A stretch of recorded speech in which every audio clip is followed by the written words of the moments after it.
Shalom, damai di hati. Bapak Ibu, saudara-saudari yang dikasihi dan diberkati oleh Tuhan Yesus Kristus. Kembali lagi kita di pagi hari ini. Sebelum memulaikan aktivitas kita di sepanjang hari ini, marilah kita meluangkan waktu kita sejenak untuk bersekutu dalam ibadah di pagi hari ini, serta membaca serta merenungkan sebagian dari sabda firman Tuhan. Sebelum kita membaca dan merenungkan sabda firman Tuhan, mari kita satu dalam doa. Kita berdoa. Tuhan Yesus yang baik, di pagi hari yang indah ini ya Tuhan, kembali kami datang mengucap syukur kepada Engkau yang memberikan kami nafas kehidupan untuk kami kembali menjalani hari ini, hari yang baru. Terima kasih buat penyertaan Tuhan bagi kami di sepanjang malam yang telah berlalu, sehingga kami boleh bangun di pagi hari yang indah ini dengan tubuh yang sehat dan kuat tanpa kurang suatu apapun, sehingga kami dapat menikmati hari yang baru ini ya Tuhan, dan kami dapat memulaikan kembali aktivitas kami sepanjang hari ini. Tapi sebelum kami memulaikan aktivitas kami ingin mendengarkan sabda firman-Mu dan merenungkannya ya Tuhan. Biarlah apa yang kami baca dan kami renungkan di pagi hari ini itu benar-benar menjadi pedoman kami dalam kami menjalani hari-hari hidup kami ya Tuhan. Di dalam nama Tuhan Yesus, kami siap membaca serta merenungkan sabda firman-Mu. Amin. Pembacaan kita di pagi hari ini terdapat dalam Habakuk 2 ayat 4 hingga ayat yang kelima. Dalam renungan harian keluarga diberikan judul orang benar akan hidup oleh percayanya. Habakuk 2 ayat 4 hingga ayatnya yang kelima.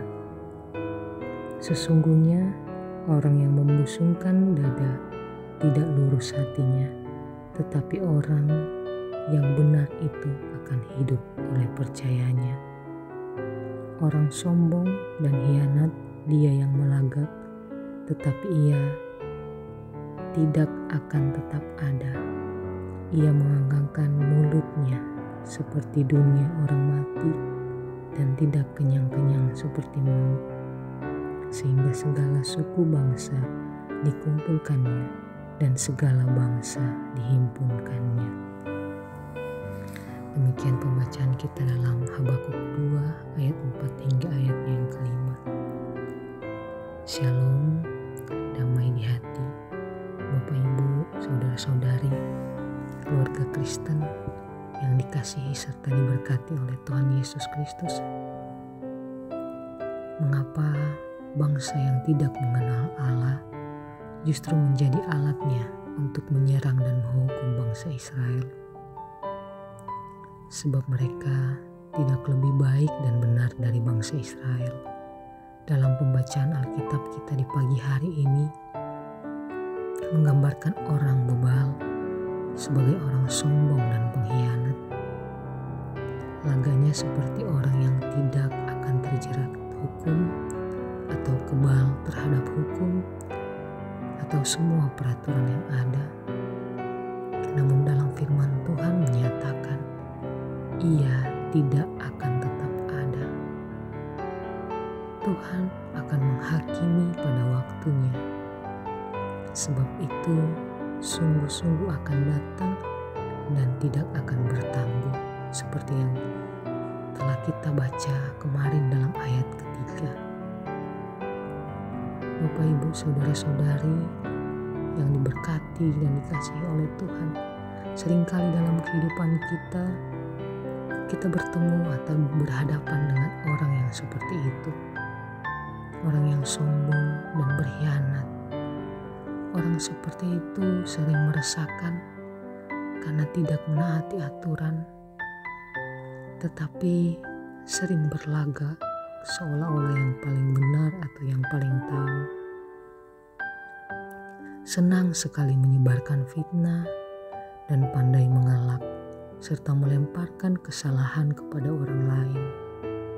Di saat kita dipertemukan dengan orang-orang seperti itu, Tuhan mengajarkan agar kita tetap sabar menghadapi orang yang demikian.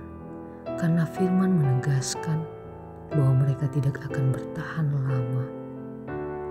Dalam pembacaan kita di pagi hari ini kita kembali diingatkan bahwa hidup orang benar itu harus dan terus terarah kepada Tuhan. Fokus kita itu hanya kepada Tuhan. Dan setia serta melakukan apa yang menjadi kehendak Tuhan bagi kehidupan kita. Dalam iman kita kepada Tuhan, niscaya kita akan dimampukan oleh Tuhan. Kita akan diberikan kemampuan serta kekuatan untuk melakukan secara benar tugas pekerjaan yang dipercayakan kepada kita. Kita diberikan komitmen atau kita diberikan konsistensi untuk menjalankan tugas kita dengan baik dan benar. Itulah yang menggambarkan ketumbuhan iman kita untuk mengikuti jalan-jalan Tuhan. Dalam kitab Ibrani 10 ayat 35 hingga ayat 39 pun menjelaskan bagaimana jemaat dinasihati agar bertahan dalam memelihara iman mereka. Di sana mereka diingatkan untuk tidak menjauhkan diri dari persekutuan-persekutuan ibadah, sekalipun ada banyak tantangan yang menggoyahkan iman mereka. Rasul meyakinkan kepada jemaat bahwa orang benar akan hidup oleh iman kepada Tuhan. Iman yang kokoh adalah dalam segala keadaan kita tetap melakukan dengan benar dan setia kehendak Tuhan. Tetap hidup mengikuti jalan Tuhan. Tetap hidup sesuai dengan apa yang Tuhan firmankan. Oleh karena itu, tetaplah kita melakukan kebenaran dengan bijaksana. Sekalipun mungkin resikonya kita tidak akan disukai oleh orang-orang di sekitar kita, atau kita akan kehilangan sebagian dari teman-teman kita, atau kita menjadi kurang populer. Jalanilah profesi kita dengan jujur dan setia, karena di mata manusia mungkin kita dapat berkelit, tetapi ingatlah selalu bahwa di mata Tuhan kita tidak dapat sembunyi, karena Tuhan mengenal hati dan pikiran kita. Ada begitu banyak godaan untuk mengambil keuntungan dari apa yang bukan seharusnya menjadi milik kita. Orang yang benar akan tetap teguh untuk tidak mengambil apa yang bukan haknya. Oleh karena itu, Bapak, Ibu, Saudara-saudari, sebagai keluarga Kristen, tetaplah kita setia melakukan kebenaran dengan iman kita kepada Tuhan. Perbuatlah segala sesuatu seperti untuk Tuhan, bukan untuk manusia. Kesetiaan, kebenaran, kejujuran, sikap yang dapat dipercaya itulah yang akan membuat kita ada di hadapan Tuhan untuk selama-lamanya. Karena orang benar akan hidup oleh iman. Amin. Mari kita berdoa. Tuhan Yesus, terima kasih ya Tuhan buat semua berkat-Mu yang kami rasakan sampai saat ini.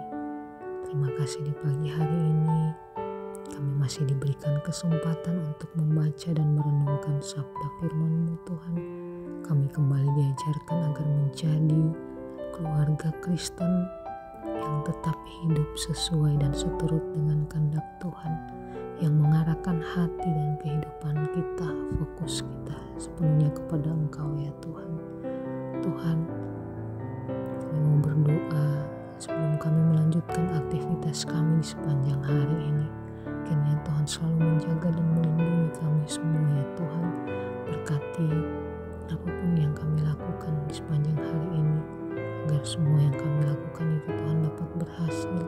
Dan terlebih kami tetap berjalan sesuai dengan apa yang menjadi kehendak-Mu dalam kehidupan kami ya Tuhan. Kami serahkan seluruh kehidupan kami sepenuhnya ke dalam tangan-Mu. Tuhan menjaga, melindungi kami beserta seluruh keluarga kami. Terima kasih ya Tuhan, yang menjadi doa dan permohonan kami di dalam nama Tuhan Yesus. Kami berdoa dan mengucap syukur.